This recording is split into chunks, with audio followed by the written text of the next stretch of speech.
இயேசுவின் அன்பு இதயங்களுக்கு காலை வணக்கம். இந்த நாள் உங்களுக்கு ஆசீர்வாதமாக அமைய வாழ்த்துக்கள்.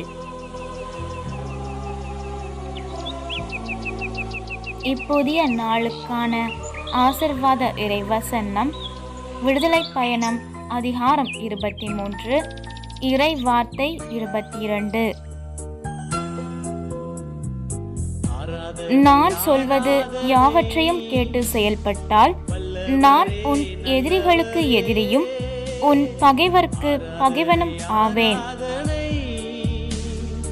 அற்புதமே அதிசயமே